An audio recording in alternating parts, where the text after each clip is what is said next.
Welcome back, I'm Multeyemeteor, and we are playing the round 4 in the Flush Steam tournament here. And as you can see, thedevilwuster is my opponent, and he really wants his Mana Mastery mirror. For this round, I had the following 3 decks at my disposal: Mana Mastery, Skyle and Collective Might, while he had Mana Mastery, Mindstorms, and Pack Instinct. And I thought it favored him a little bit. It actually favored him a lot in the sense that I didn't, because I've told you guys time and time over, I've lost my save files. So I didn't have a build. I didn't have any cards unlocked for Mana Mastery. Didn't have a build. Didn't have any cards unlocked for Sky and Scale, and didn't have a build. But I found out that didn't find out in time to actually work with it, but found out that I could actually keep the cards unlocked in Sky and Scale if I bought a deck key. And the same goes for, I guess, Mana Mastery, even though that I haven't bought a deck key for it. So I might go ahead and do that, so everything is unlocked. My build will reset, though, for Sky and Scale and Mana Mastery, but at least I have the cards open. So, yeah. I went ahead and he really wanted a Mana Mastery mirror. I had to mulligan. Didn't really have the greatest hand, but not the worst. Then again, I had ramp. I had Conflux is nothing to write home about in this situation because I need way more lands. But at least I had the Cultivate, and I had the Child of Alara. I had a Savage Twister, so I thought, all right, a pretty decent hand, but I was definitely at a disadvantage from the beginning because I didn't have my deck built.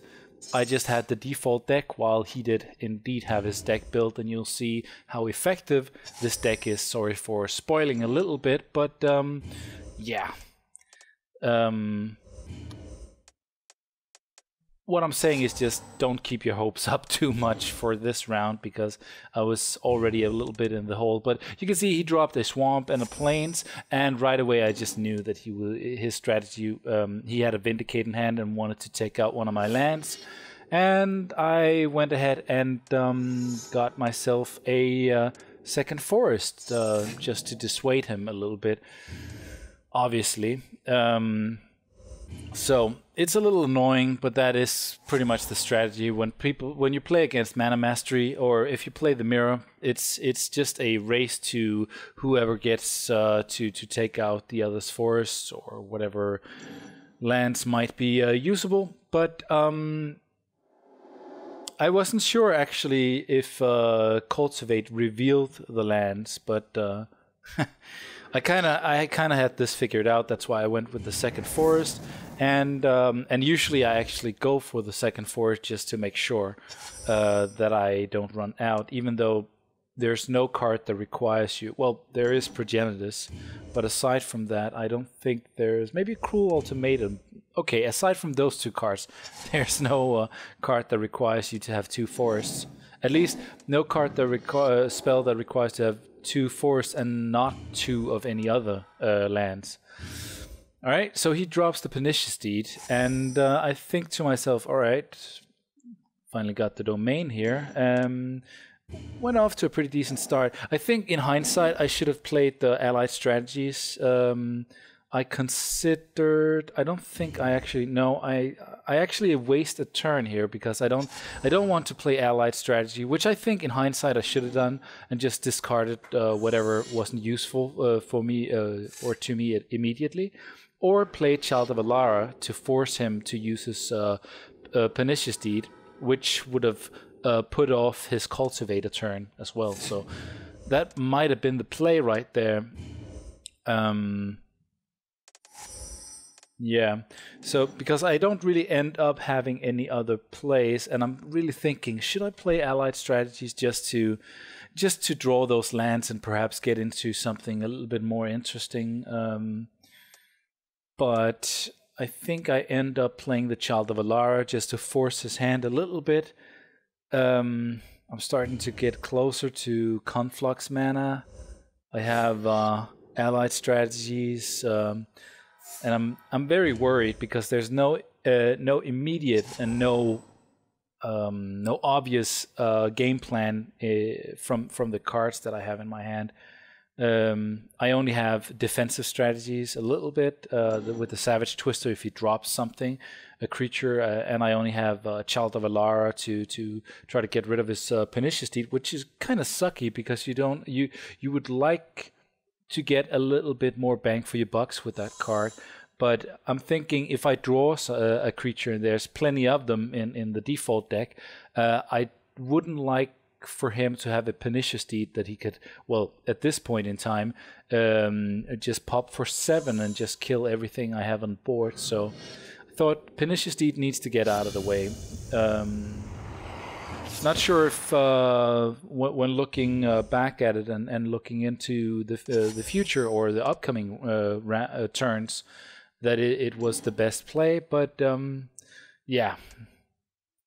It happened, so not much I can do about it. But drew a Prophetic Bolt, which I like because at least I can sap him for 4 and make my way through at least the top 4 cards of my library and see if I can draw something a little bit more interesting.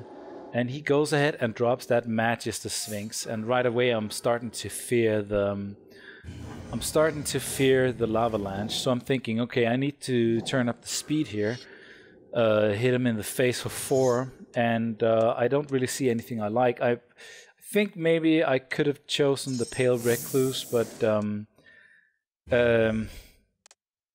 yeah, I just thought there's like the Pale Recluse is not gonna make a huge difference because he can probably remove it.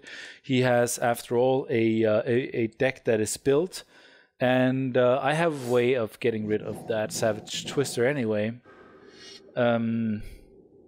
After the match, he told me that he built it with built his deck with only 3 creatures, but a lot of spells. So that tells you something about his strategy right there. And Magister Sphinx is one of the strategies. Hits me for 4, which means I'm down to 6. And right now I know that I'm in the Lavalanche range, which sucks tremendously. And I'm starting to think that maybe I should have cast allied strategies earlier just to make my way through the deck, or Pale Recluse. But then again, Lavalanche is still it still just messes up my day. So I'm thinking, what should I get here? No matter what I have, I don't really have any options here. I'm still down to 6. I have nothing that gains me life. So if he has a Lavalanche, then I'm just dead on board, pretty much. Draw 2 more allied strategies. I draw a what's it called? Broodmate Dragon and a Vindicate and a Rampant Growth. So I mean, if I have 2 or 3 turns to live, then I could have responses. He hits second main phase there, hits the Lavalanche, and like predicted, it's over. So went into that a little bit at a disadvantage, but he played well. He got everything he needed, and yeah, except for the ramp. He only got 1 ramp card, but that's not too bad. Anyways, yeah, thanks for watching. I'll see you in game 2.